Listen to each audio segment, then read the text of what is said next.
The Anthropologist at Large. Thorndike was not a newspaper reader. He viewed with extreme disfavour all scrappy and miscellaneous forms of literature, which, by presenting a disorderly series of unrelated items of information, tended, as he considered, to destroy the habit of consecutive mental effort. It is most important, he once remarked to me, habitually to pursue a definite train of thought, and to pursue it to a finish, instead of flitting indolently from one uncompleted topic to another, as the newspaper reader is so apt to do. Still, there is no harm in a daily paper, so long as you don't read it. Accordingly, he patronized a morning paper, and his method of dealing with it was characteristic. The paper was laid on the table after breakfast, together with a blue pencil and a pair of office shears. A preliminary glance through the sheets enabled him to mark with the pencil those paragraphs that were to be read, and these were presently cut out and looked through, after which they were either thrown away or set aside to be pasted in an indexed book. The whole proceeding occupied on an average a quarter of an hour. On the morning of which I am now speaking, he was thus engaged. The pencil had done its work, and the snick of the shears announced the final stage. Presently he paused with a newly excised cutting between his fingers, and after glancing at it for a moment, he handed it to me. "Another art robbery," he remarked. "Mysterious affairs, these. As to motive, I mean.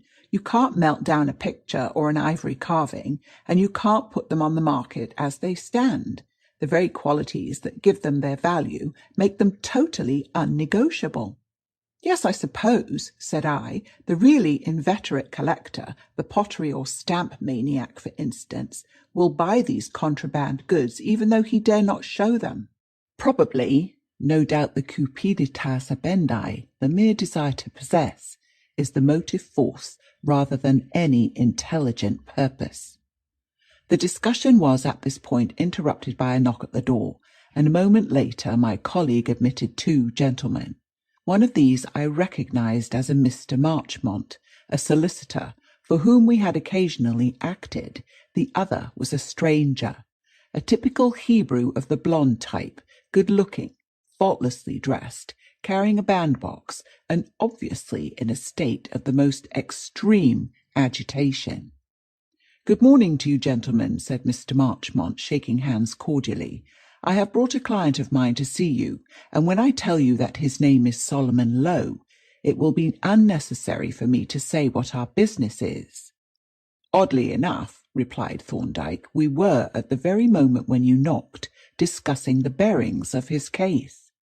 "It is a horrible affair," burst in Mr. Lowe. "I am distracted. I am ruined. I am in despair."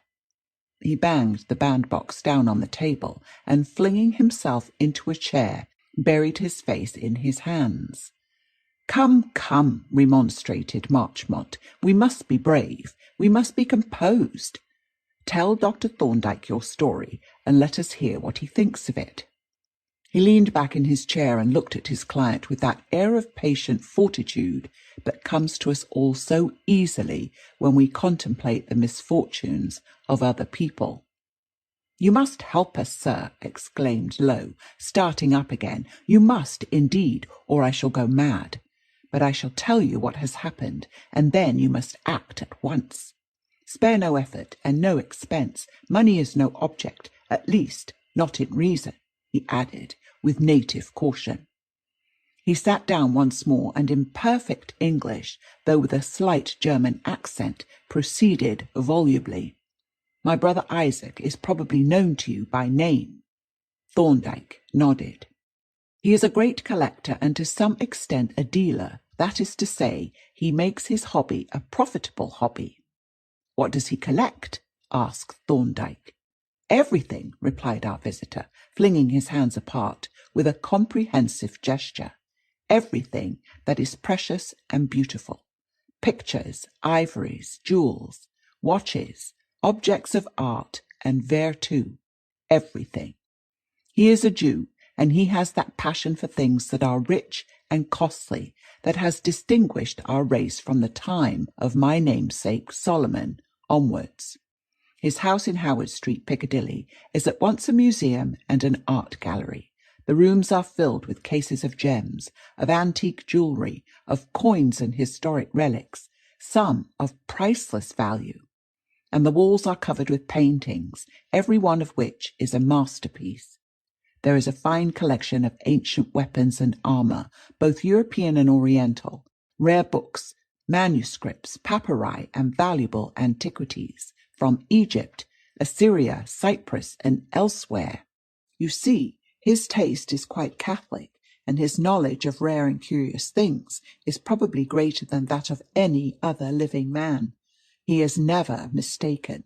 No forgery deceives him, and hence the great prices that he obtains. For a work of art purchased from Isaac Lowe is a work certified as genuine beyond all cavil.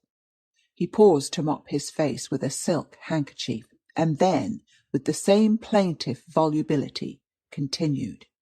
My brother is unmarried. He lives for his collection, and he lives with it. The house is not a very large one, and the collection takes up most of it, but he keeps a suite of rooms for his own occupation, and has 2 servants, a man and wife, to look after him. The man, who is a retired police sergeant, acts as caretaker and watchman, the woman as housekeeper and cook, if required, but my brother lives largely at his club, and now I come to this present catastrophe. He ran his fingers through his hair and took a deep breath and continued. Yesterday morning Isaac started for Florence by way of Paris, but his route was not certain, and he intended to break his journey at various points as circumstances determined. Before leaving he put his collection in my charge, and it was arranged that I should occupy his rooms in his absence. Accordingly, I sent my things round and took possession. Now, Dr. Thorndike, I am closely connected with the drama, and it is my custom to spend my evenings at my club, of which most of the members are actors. Consequently, I am rather late in my habits, but last night I was earlier than usual in leaving my club, for I started for my brother's house before 12:30. I felt, as you may suppose, the responsibility of the great charge I had undertaken, and you may therefore imagine my horror, my consternation, my despair, when on letting myself in with my latchkey, I found a police inspector, a sergeant, and a constable in the hall. There had been a robbery, sir, in my absence, and the account that the inspector gave of the affair was briefly this. While taking the round of his district, he had noticed an empty hansom proceeding in leisurely fashion along Howard Street. There was nothing remarkable in this, and when about 10 minutes later he was returning and met a hansom which he believed to be the same, proceeding along the same street in the same direction and at the same easy pace, the circumstances struck him as odd, and he made a note of the number of the cab in his pocket-book. It was 72863, and the time was 11:35. At 11:45 a constable coming up Howard Street noticed a hansom standing opposite the door of my brother's house, and while he was looking at it, a man came out of the house carrying something which he put in the cab. On this the constable quickened his pace, and when the man returned to the house and reappeared, carrying what looked like a portmanteau, and closing the door softly behind him, the policeman's suspicions were aroused, and he hurried forward, hailing the cabman to stop. The man put his burden into the cab and sprang in himself. The cabman lashed his horse, which started off at a gallop, and the policeman broke into a run, blowing his whistle and flashing his lantern onto the cab. He followed it round the 2 turnings into Albemarle Street, and was just in time to see it turn into Piccadilly, where, of course, it was lost. However, he managed to note the number of the cab, which was 72863, and he describes the man as short and thick-set, and thinks he was not wearing any hat.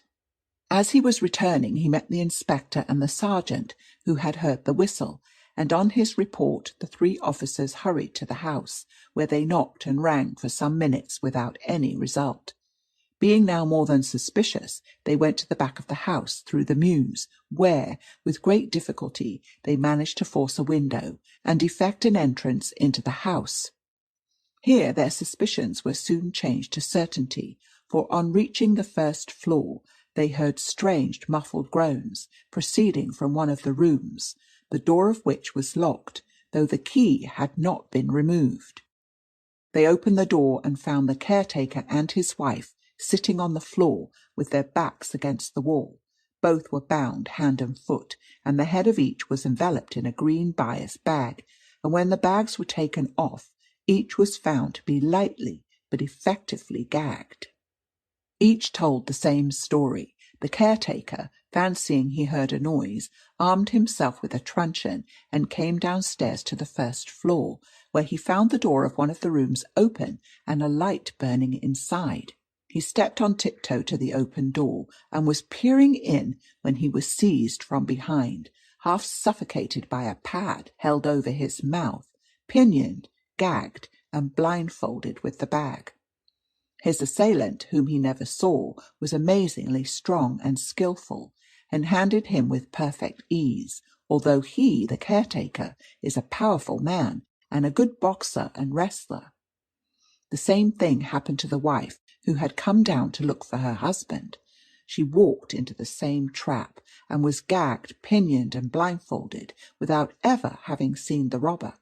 So the only description that we have of this villain is that furnished by the constable. And the caretaker had no chance of using his truncheon, said Thorndike. Well, he got in one backhanded blow over his right shoulder, which he thinks caught the burglar in the face, but the fellow caught him by the elbow and gave his arm such a twist that he dropped the truncheon on the floor. Is the robbery a very extensive one? Ah, exclaimed Mr. Lowe, that is just what we cannot say. But I fear it is.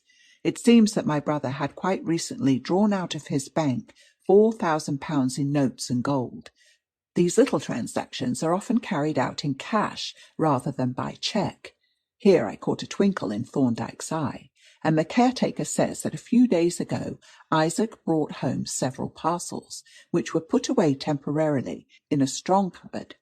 He seemed to be very pleased with his new acquisitions, and gave the caretaker to understand that they were of extraordinary rarity and value. Now this cupboard has been cleared out. Not a vestige is left in it but the wrappings of the parcels. So, although nothing else has been touched, it is pretty clear that goods to the value of £4,000 have been taken. But when we consider what an excellent buyer my brother is, it becomes highly probable that the actual value of those things is 2 or 3 times that amount, or even more. It is dreadful, dreadful business, and Isaac will hold me responsible for it all. Is there no further clue? Asked Thorndike. What about the cab, for instance? Oh, the cab, groaned Lowe. That clue failed. The police must have mistaken the number.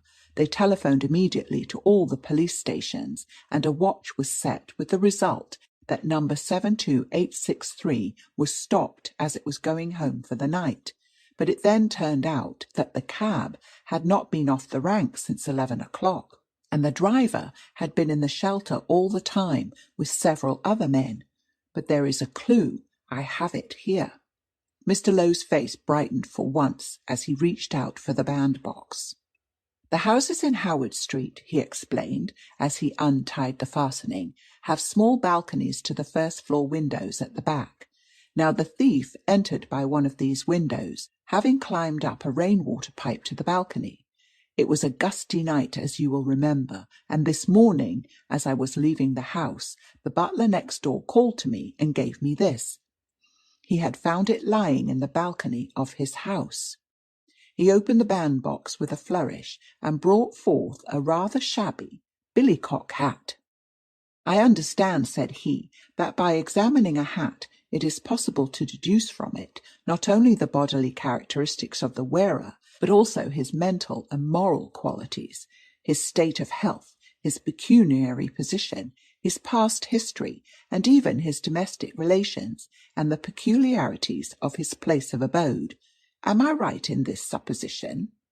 The ghost of a smile flitted across Thorndyke's face as he laid the hat upon the remains of the newspaper. "We must not expect too much," he observed. "Hats, as you know, have a way of changing owners. Your own hat, for instance, a very spruce, hard felt, is a new one, I think."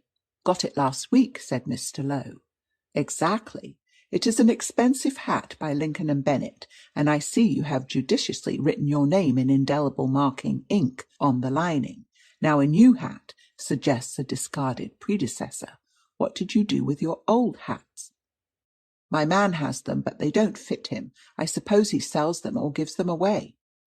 "Very well. Now, a good hat like yours has a long life, and remains serviceable long after it has become shabby, and the probability is that many of your hats pass from owner to owner, from you to the shabby genteel, from them to the shabby ungenteel. And it is a fair assumption that there are, at this moment, an appreciable number of tramps and casuals wearing hats by Lincoln and Bennett, marked in indelible ink with the name S. Lowe, and anyone who should examine those hats, as you suggest, might draw some very misleading deductions as to the personal habits of S. Lowe." Mr. Marchmont chuckled audibly, and then, remembering the gravity of the occasion, suddenly became portentously solemn. "So you think that the hat is of no use after all?" said Mr. Lowe, in a tone of deep disappointment. "I won't say that," replied Thorndyke. "We may learn something from it. Leave it with me, at any rate, but you must let the police know that I have it. They will want to see it, of course." "And you will try to get those things, won't you?" pleaded Lowe. "I will think over the case, but you understand, or Mr. Marchmont does, that this is hardly in my province. I am a medical jurist, and this is not a medico-legal case." "Just what I told him," said Marchmont, "but you will do me a great kindness if you will look into the matter. Make it a medico-legal case," he added persuasively. Thorndyke repeated his promise, and the two men took their departure. For some time after they had left, my colleague remained silent, regarding the hat with a quizzical smile. "It is like a game of forfeits," he remarked at length, "and we have to find the owner of this very pretty thing." He lifted it with a pair of forceps into a better light and began to look at it more closely. "Perhaps," said he, "we have done Mr. Lowe an injustice, after all. This is certainly a very remarkable hat." "It is as round as a basin," I exclaimed. "Why, the fellow's head must have been turned in a lathe." Thorndyke laughed. "The point," said he, "is this. This is a hard hat, and so must have fitted fairly, or it could not have been worn. And it was a cheap hat, and so was not made to measure. But a man with a head that shape has got to come to a clear understanding with his hat. No ordinary hat would go on at all. Now, you see what he has done, no doubt on the advice of some friendly hatter. He has bought a hat of suitable size, and he has made it hot, probably steamed it. Then he has jammed it, while still hot and soft, onto his head, and allowed it to cool and set before removing it. That is evident from the distortion of the brim. The important corollary is that this hat fits his head exactly, is in fact a perfect mould of it, and this fact, together with the cheap quality of the hat, furnishes the further corollary that it has probably only had a single owner. And now let us turn it over and look at the outside. You notice at once the absence of old dust. Allowing for the circumstance that it had been out all night, it is decidedly clean. Its owner has been in the habit of brushing it, and is therefore presumably a decent, orderly man. But if you look at it in a good light, you see a kind of bloom on the felt, and through this lens you can make out particles of a fine white powder, which has worked into the surface. He handed me his lens, through which I could distinctly see the particles to which he referred. Then, he continued, under the curl of the brim, and in the folds of the hatband where the brush has not been able to reach it, the powder has collected quite thickly, and we can see that it is a very fine powder and very white, like flour, What do you make of that? I should say that it is connected with some industry. He may be engaged in some factory or works, or at any rate may live near a factory and have to pass it frequently. Yes, and I think we can distinguish between the two possibilities. For if he only passes the factory, the dust will be on the outside of the hat only. The inside will be protected by his head. But if he is engaged in the works, the dust will be inside too, as the hat will hang on a peg in the dust-laden atmosphere, and his head will also be powdered, and so convey the dust to the inside. He turned the hat over once more, and as I brought the powerful lens to bear upon the dark lining, I could clearly distinguish a number of white particles in the interstices of the fabric. The powder is on the inside too, I said. He took the lens from me and, having verified my statement, proceeded with the examination.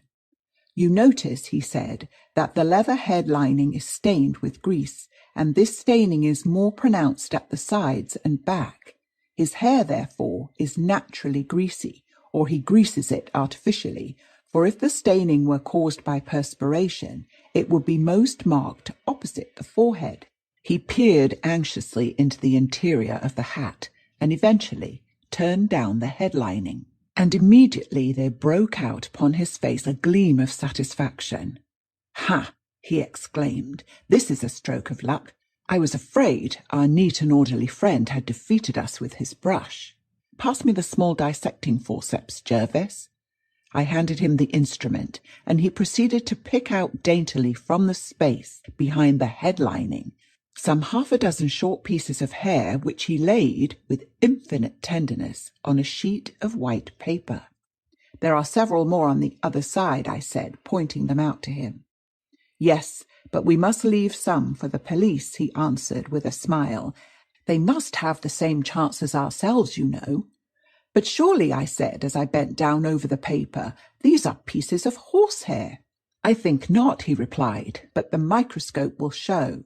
At any rate, this is the kind of hair I should expect to find with a head of that shape." "Well, it is extraordinarily coarse," said I, "and 2 of the hairs are nearly white." "Yes, black hairs beginning to turn grey, and now, as our preliminary survey has given such encouraging results, we will proceed to more exact methods, and we must waste no time, for we shall have the police here presently to rob us of our treasure." He folded up carefully the paper containing the hairs, and taking the hat in both hands, as though it were some sacred vessel, ascended with me to the laboratory on the next floor. "Now, Polton," he said to his laboratory assistant, "we have here a specimen for examination, and time is precious. First of all, we want your patent dust extractor." The little man bustled to a cupboard and brought forth a singular appliance of his own manufacture, somewhat like a miniature vacuum cleaner. It had been made from a bicycle foot pump by reversing the piston valve, and was fitted with a glass nozzle and a small detachable glass receiver for collecting the dust, at the end of a flexible metal tube. "We will sample the dust from the outside first," said Thorndike, laying the hat upon the workbench. "Are you ready, Polton?" The assistant slipped his foot into the stirrup of the pump and worked the handle vigorously, while Thorndike drew the glass nozzle slowly along the hat brim under the curled edge. And as the nozzle passed along, the white coating vanished as if by magic, leaving the felt absolutely clean and black, and simultaneously the glass receiver became clouded over with a white deposit. "We will leave the other side for the police," said Thorndike, and as Polton ceased pumping, he detached the receiver and laid it on a sheet of paper, on which he wrote in pencil, "outside," and covered it with a small bell glass. A fresh receiver having been fitted on, the nozzle was now drawn over the silk lining of the hat, and then through the space behind the leather head lining on one side, and now the dust that collected in the receiver was much of the usual grey colour and fluffy texture, and included 2 more hairs.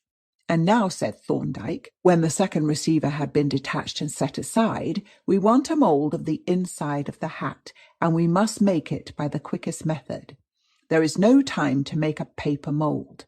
It is a most astonishing head," he added, reaching down from a nail a pair of large calipers, which he applied to the inside of the hat, 6 inches and 9/10 long by 6 6/10 broad, which gives us, he made a rapid calculation on a scrap of paper, the extraordinarily high cephalic index of 95.6. Polton now took possession of the hat, and having stuck a band of wet tissue paper round the inside, mixed a small bowl of plaster of Paris, and very dexterously ran a stream of the thick liquid onto the tissue paper, where it quickly solidified. A second and third application resulted in a broad ring of solid plaster, an inch thick, forming a perfect mould of the inside of the hat, and in a few minutes the slight contraction of the plaster in setting rendered the mould sufficiently loose to allow of its being slipped out onto a board to dry. We were none too soon, for even as Polton was removing the mould, the electric bell, which I had switched on to the laboratory, announced a visitor, and when I went down I found a police sergeant waiting with a note from Superintendent Miller, requesting an immediate transfer of the hat. "The next thing to be done," said Thorndike, when the sergeant had departed with the bandbox, "is to measure the thickness of the hairs, and make a transverse section of one, and examine the dust. The section we will leave to Polton, as time is an object. Polton, you had better embed the hair in thick gum and freeze it hard on the microtome, and be very careful to cut the section at right angles to the length of the hair. Meanwhile, we will get to work with the microscope." The hairs proved on measurement to have a surprisingly large diameter of 1/135 of an inch, fully double that of ordinary hairs, although they were unquestionably human. As to the white dust, it presented a problem that even Thorndike was unable to solve. The application of reagent showed it to be carbonate of lime, but its source for a time remained a mystery. The larger particles, said Thorndike, with his eye applied to the microscope, appear to be transparent, crystalline, and distinctly laminated in structure. It is not chalk, it is not whiting, it is not any kind of cement. What can it be? Could it be any kind of shell? I suggested. For instance, "Of course," he exclaimed, starting up. "You have hit it, Jervis, as you always do. It must be mother of pearl. Polton, give me a pearl shirt button out of your oddments box." The button was duly produced by the thrifty Polton, dropped into an agate mortar, and speedily reduced to powder, a tiny pinch of which Thorndike placed under the microscope. "This powder," said he, "is naturally much coarser than our specimen, but the identity of character is unmistakable. Jervis, you are a treasure. Just look at it." I glanced down the microscope and then pulled out my watch. "Yes," I said, "there is no doubt about it, I think. But I must be off. Anstey urged me to be in court by 11:30 at the latest." With infinite reluctance I collected my notes and papers and departed, leaving Thorndike diligently copying addresses out of the post office directory. My business at the court detained me the whole of the day, and it was near upon dinner time when I reached our chambers. Thorndike had not yet come in, but he arrived half an hour later, tired and hungry, and not very communicative. "What have I done?" he repeated in answer to my inquiries. "I have walked miles of dirty pavement, and I have visited every pearl shell cutter's in London, with one exception, and I have not found what I was looking for. The one mother-of-pearl factory that remains, however, is the most likely, and I propose to look in there tomorrow morning. Meanwhile, we have completed our data, with Polton's assistance. Here is a tracing of our friend's skull, taken from the mould. You see it is an extreme type of brachycephalic skull, and markedly unsymmetrical. Here is a transverse section of his hair, which is quite circular, unlike yours or mine, which would be oval. We have the mother-of-pearl dust from the outside of the hat, and from the inside similar dust mixed with various fibres and a few granules of rice starch. Those are our data. Supposing the hat should not be that of the burglar after all, I suggested. That would be annoying, but I think it is his, and I think I can guess at the nature of the art treasures that were stolen. And you don't intend to enlighten me? My dear fellow, he replied, you have all the data. Enlighten yourself by the exercise of your own brilliant faculties. Don't give way to mental indolence. I endeavoured, from the facts in my possession, to construct the personality of the mysterious burglar, and failed utterly, nor was I more successful in my endeavour to guess at the nature of the stolen property. And it was not until the following morning, when we had set out on our quest and were approaching Limehouse, that Thorndike would revert to the subject. We are now, he said, going to the factory of Badcombe and Martin, shell importers and cutters, in the West India Dock Road. If I don't find my man there, I shall hand the facts over to the police and waste no more time over the case. What is your man like? I asked. I am looking for an elderly Japanese wearing a new hat, or more probably a cap, and having a bruise on his right cheek or temple.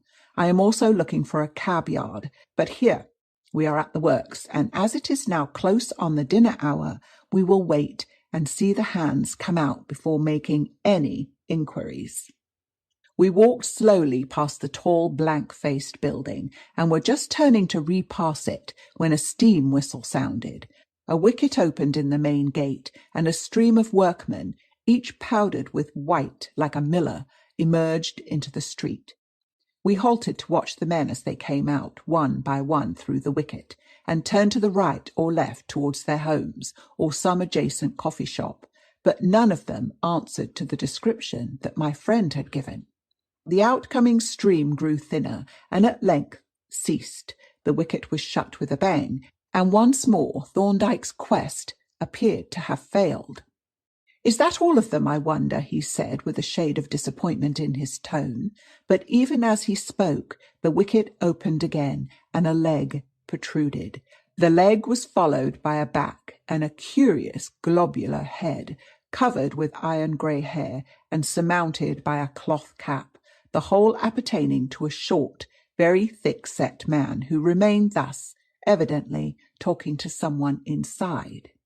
Suddenly he turned his head to look across the street, and immediately I recognised, by the pallid yellow complexion and narrow eye-slits, the physiognomy of a typical Japanese. The man remained talking for nearly another minute, then drawing out his other leg, he turned towards us, and now I perceived that the right side of his face, over the prominent cheekbone, was discoloured as though by a severe bruise.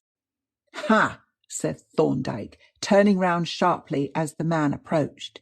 "Either this is our man, or it is an incredible coincidence." He walked away at a moderate pace, allowing the Japanese to overtake us slowly, and when the man had at length passed us, he increased his speed somewhat so as to maintain the distance. Our friend stepped along briskly and presently turned up a side street, whither we followed at a respectful distance, Thorndike holding open his pocket-book and appearing to engage me in an earnest discussion, but keeping a sharp eye on his quarry. "There he goes," said my colleague, as the man suddenly disappeared. "The house with the green window sashes, that will be number 13. It was, and having verified the fact, we passed on and took the next turning that would lead us back to the main road. Some 20 minutes later, as we were strolling past the door of a coffee shop, a man came out and began to fill his pipe with an air of leisurely satisfaction. His hat and clothes were powdered with white, like those of the workmen whom we had seen come out of the factory. Thorndike accosted him. "Is that a flour mill up the road there?" "No, sir, Pearl Shell. I work there myself." "Pearl Shell, eh?" said Thorndike. "I suppose that will be an industry that will tend to attract the aliens. Do you find it so?" "No, sir, not at all. The work's too hard. We've only got one foreigner in the place, and he ain't an alien. He's a Jap." "A Jap!" exclaimed Thorndike. "Really? Now, I wonder if that would chance to be our old friend Cote. You remember Cote?" he added, turning to me. "No, sir, this man's name is Futashima. There was another Jap in the works, a chap named Itu, a pal of Futashima's, but he's left." "Ah, I don't know either of them. By the way, isn't there to be a cab yard just about here?" "There's a yard up Rankin Street where they keep vans and one or two cabs. That chap Itu works there now. Taken to horseflesh, drives a van sometimes. Queer start for a Jap." "Very." Thorndike thanked the man for his information, and we sauntered on towards Rankin Street. The yard was at this time nearly deserted, being occupied only by an ancient and crazy four-wheeler and a very shabby hansom. "Curious old houses, these that back onto the yard," said Thorndike, strolling into the enclosure. "That timber gable now," pointing to a house, from a window of which a man was watching us suspiciously, "is quite an interesting survival." "What's your business, mister?" demanded the man in a gruff tone. "We are just having a look at these quaint old houses," replied Thorndike, edging towards the back of the hansom and opening his pocketbook as though to make a sketch. "Well, you can see 'em from outside," said the man. "So we can," said Thorndike suavely, "but not so well, you know." At this moment the pocket-book slipped from his hand and fell, scattering a number of loose papers about the ground under the hansom, and our friend at the window laughed joyously. "No hurry," murmured Thorndike, as I stooped to help him to gather up the papers, which he did in the most surprisingly slow and clumsy manner. "It is fortunate that the ground is dry." He stood up with the rescued papers in his hand, and, having scribbled down a brief note, slipped the book in his pocket. "Now you'd better mizzle," observed the man at the window. "Thank you," replied Thorndike. "I think we had," and with a pleasant nod at the custodian, he proceeded to adopt the hospitable suggestion. "Mr. Marchmont has been here, sir, with Inspector Badger and another gentleman," said Polton, as we entered our chambers. "They said they would call again about 5. "Then," replied Thorndike, "as it is now 4:45, there is just time for us to have a wash while you get the tea ready. The particles that float in the atmosphere of Limehouse are not all mother of pearl." Our visitors arrived punctually, the third gentleman being, as we had supposed, Mr. Solomon Lowe. Inspector Badger I had not seen before, and he now impressed me as showing a tendency to invert the significance of his own name by endeavouring to draw Thorndike in, which, however, he was not brilliantly successful. "I hope you are not going to disappoint Mr. Lowe, sir," he commenced facetiously. "You have had a good look at that hat. We saw your marks on it, and he expects that you will be able to point us out the man, name and address, all complete." He grinned patronizingly at our unfortunate client, who was looking even more haggard and worn than he had been on the previous morning. Have you made any discovery?" Mr. Lowe asked with pathetic eagerness. "We examined the hat very carefully, and I think we have established a few facts of some interest." "Did your examination of the hat furnish any information as to the nature of the stolen property, sir?" inquired the humorous inspector. Thorndike turned to the officer with a face as expressionless as a wooden mask. "We thought it possible," said he, "that it might consist of works of Japanese art, such as Netsukis, paintings, and such like." Mr. Lowe uttered an exclamation of delighted astonishment, and the facetiousness faded rather suddenly from the inspector's countenance. "I don't know how you can have found out," said he. "We have only known it half an hour ourselves, and the wire came direct from Florence to Scotland Yard." "Perhaps you can describe the thief to us," said Mr. Lowe in the same eager tone. "I dare say the inspector can do that," replied Thorndike. "Yes, I think so," replied the officer. "He is a short, strong man with a dark complexion and hair turning grey. He has a very round head, and he is probably a workman engaged at some whiting or cement works. That is all we know. If you can tell us any more, sir, we shall be very glad to hear it." "I can only offer a few suggestions," said Thorndike, "but perhaps you may find them useful. For instance, at 13 Burkett Street, Limehouse, there is living a Japanese gentleman named Futoshima, who works at Badcombe and Martin's mother-of-pearl factory. I think that if you were to call on him and let him try on the hat that you have, it would probably fit him." The inspector scribbled ravenously in his notebook, and Mr. Marchmont, an old admirer of Thorndyke's, leaned back in his chair, chuckling softly and rubbing his hands. "Then," continued my colleague, "there is in Rankin Street, Limehouse, a cab yard where another Japanese gentleman named Itu is employed. You might find out where Itu was the night before last, and if you should chance to see a hansom cab there, number 22481, have a good look at it. In the frame of the number plate you will find 6 small holes. Those holes may have held brads, and the brads may have held a false number card. At any rate, you might ascertain where that cab was at 11:30 the night before last. That is all I have to suggest." Mr. Lowe leaped from his chair. "Let us go, now, at once. There is no time to be lost. 1,000 thanks to you, Doctor. 1,000 million thanks. Come." He seized the inspector by the arm and forcibly dragged him towards the door. And a few moments later we heard the footsteps of our visitors clattering down the stairs. "It was not worth while to enter into explanations with them," said Thorndike, as the footsteps died away, "nor perhaps with you." "On the contrary," I replied, "I am waiting to be fully enlightened." "Well then, my inferences in this case were perfectly simple ones, drawn from well-known anthropological facts. The human race, as you know, is roughly divided into 3 groups: the black, the white, and the yellow races. But apart from the variable quality of colour, these races have certain fixed characteristics, associated especially with the shape of the skull, of the eye sockets, and the hair.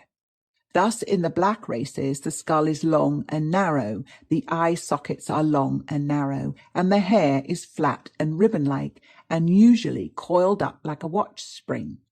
In the white races, the skull is oval, the eye sockets are oval, and the hair is slightly flattened or oval in section and tends to be wavy, while in the yellow or Mongol races, the skull is short and round, the eye sockets are short and round, and the hair is straight and circular in section.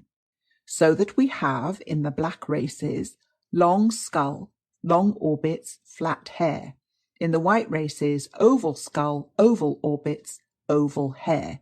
And in the yellow races, round skull, round orbits, round hair.